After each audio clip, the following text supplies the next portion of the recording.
Magandang umaga mga kaibigan. Live tayo ngayon dito sa multipurpose cover court ng Barangay Manggahan at dito pumunta si Mayor Vico Sotto upang kamustahin yung mga nasulugan doon sa Ramos Compound, Barangay Rosario, na dito nga ang ginawa nilang pansamantalang tirahan. So ngayon nagbibigay ng mensahe si Mayor Vico Sotto sa mga taga rito. Kung kailangan sila sana makatulong po yun. At dito rin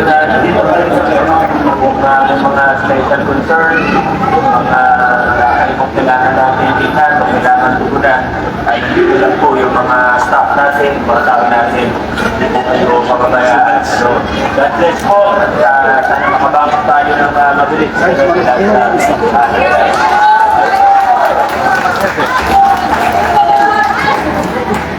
So mga kaibigan, nakita na rin natin ang pagdating ni Vice Mayor Dodot dito sa multipurpose cover court ng Barangay Manggahan, kung saan dito pansamantalang nanirahan yung mga nasunugan doon sa Ramos Bill, Barangay Rosario. Kahit na tayo ay naman problema sa buhay, ang importante na sa pamilya natin, sama tayo, dito yung mga nakawalan na tumulong kahit paano, kaya sana mapag-ayulit lang. At maraming tayo programa sa ating lokal na pamahalaan. Pwede nyo sa karoon, start na lang kami sa negosyo, itapatulong tayo, pwede nyo rin kung pagkakayan. Marami po tayo mga resources sa pamahalaan na pwede nyo gamitin para sa negosyo. At yung mga scholarship po natin, lalo-lalo sa mga anak. Hindi scholars natin, pero mga ninyo. Okay? So, ulit, sabihin lang ramay sa isang pinagkanan sila, pero habang may buhay, hindi pag-asa.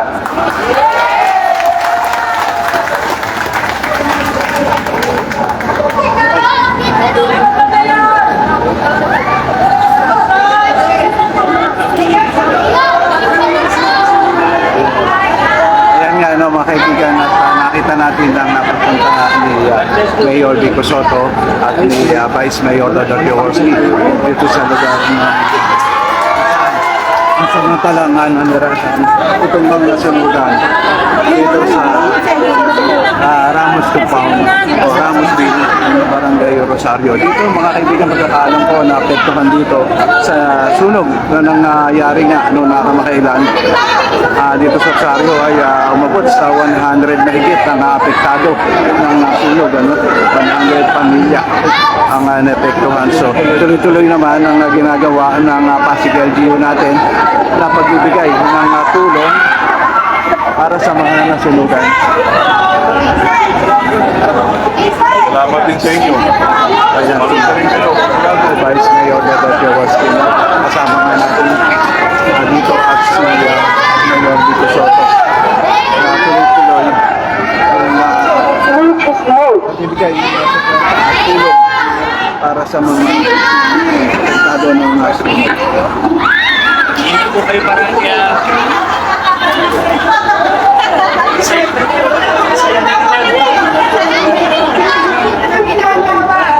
So mga kaibigan, dito natin nakita yung kahit kasunugan. Itong mga nandito ay talagang masaya nang dumating ang kanilang pag-asa. Nakita nila ang pagdating ni Mayor Vico Sotto at ni Vice Mayor Dodot.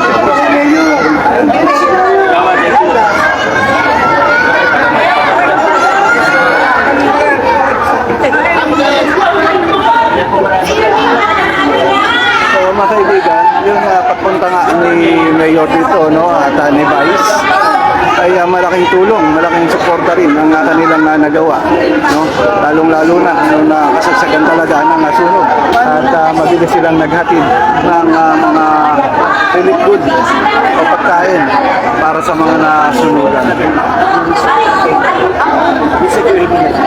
Si Mayor Vico Sotto ay nauna nang pumunta dito kanina, no? Medyo na-late tayo, kaya si Vice Mayor Dodot naman ang ating nakita.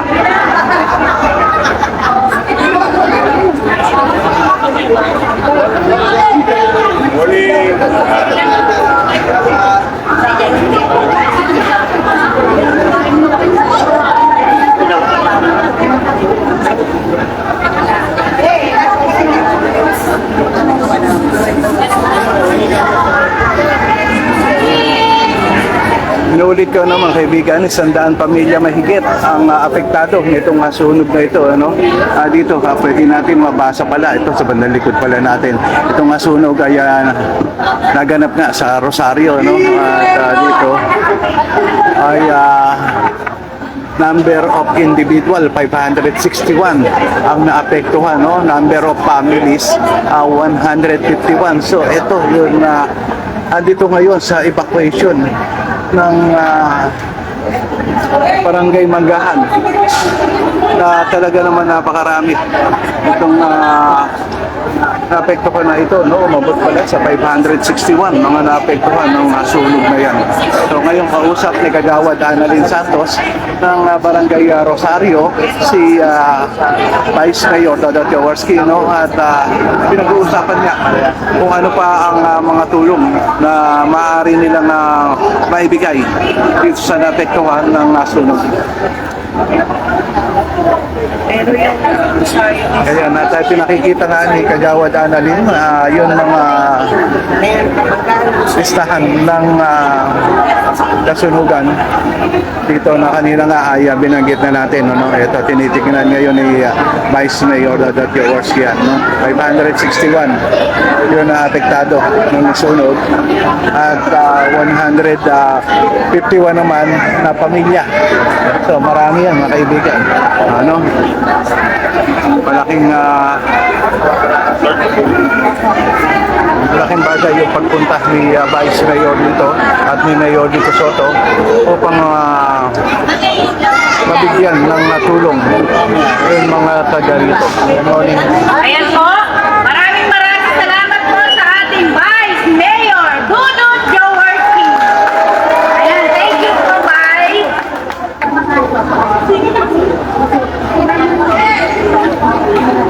So ayan, kausap nga ngayon na isa sa mga nandito ang kausap ni Vice Mayor Dodo Jaworski at may tinutulog na problema. Kasi po, scholar, papasok na sa 25 yung high school.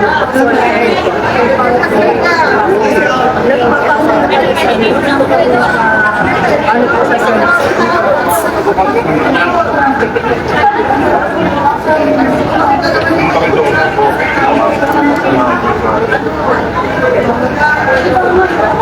Ayun ang mga ibigan at narinig nga natin na sinabi ni Vice Mayor Dodo Jaworski na pumunta siya doon sa opisina.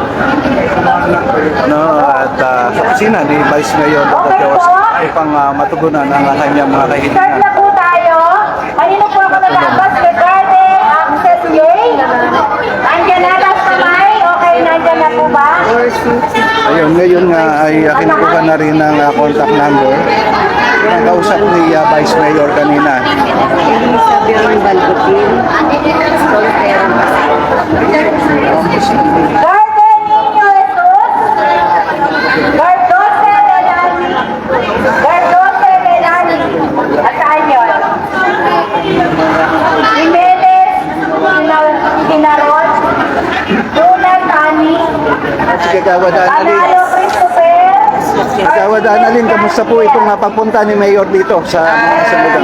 Una-una po, ang alam ko po ay magbibigay na ng financial assistance na galing ng city. At alam ko rin mga 20,000 pagka owner, tapos renter, at saka share. Almost 151 na families ang affected. Sana maayos ang paglilipakan nila doon sa kabila. Pinagkalisan nila. Kasi nakakuha na rin sila ng kay Congressman. Nabigyan natin sila ng financial assistance ng Congressman. Ngayon, inaayos na lang yung sa Bisud. Na kung maaayos, kahit pa paano mabigyan sila ng Bisud. Kagawad, kamusta naman po ang situation po na ma-evacuate natin ngayon? Ay, dito talagang in good hands sila sa pamumuno po ng kapitan Manggahan na si Consi Cruz. Talagang marami kasing connection si Consi Cap. Maraming nagmamahal. Kaya pati yung aming barangay, nakapasama na rin. Sa dami kahapon, nandito daw si Senator Villar, yung isa, si Enrile, kahapon, merong tiga Ateneo. Ang dami ko nung hindi man kami nakakapunta dito. Siyempre dahil medyo malayo ang aming lugar. Pero alam ko naman na sa pamumuno ng ating kapitan ng Manggahan na si Kapitan King Cruz, talagang good hands sila. Kaya ayaw nilang lumipat na sa Rosario kasi nga unang-una daw malayo. Ilang pamasahe sila, pupunta sila. Dahil dito, pwede na nilang lakarin. Siyempre po, yung iba naglilinis ng bahay, dahil yung mga pinagsunugan, inaalis nila, inililinis. Dito sila natutulog. Kaya mas conveniente na dito sila tumira sa multipurpose na Manggahan. Okay, mensahe na lang po natin sa mga naapektuhan ng sunog. Siyempre, nakakalungkot, pero magdasal natin dahil ito ay isang pagsubok na malay mo, someday, yung nasunog na bahay nila ay mas maganda pala yung pag-asang makukuha nila, lalo na po sa ating pamahalaan sa City Government. At siyempre, maraming din salamat po sa City Government of Pasig, sa pamumuno po ng ating na talaga namang all-out support po ang ginawa po ng ating si Congressman at si Vice Mayor Jones. Kaya muli po, pag-pray lang po natin sila sa blessing, sa pagkain, sa lahat. Pero ang importante, bumangon po sila. Bumangon po sila ng maayos na sa ganun. Makapagawa sila ng bahay. Okay po, maraming salamat Kagawad. Ayan, at nakausap na natin si Kagawad Alan din ng Barangay Rosario. Nakita na rin natin dito ang Barangay Captain ng Barangay Rosario na si Captain Eddie de la Cruz, no? Na pinuntahan din itong apektado ng sunog dito. At ngayon na ayan nagbibigay ng mensahe si Cap Eddie de la Cruz.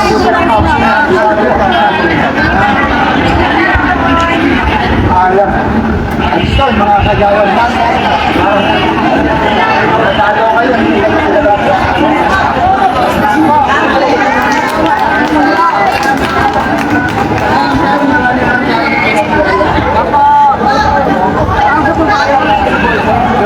mga kaibigan, ito nga yun na isa sa maganda na ginagawa ng mga namumuno natin dito sa lungsod ng Pasig.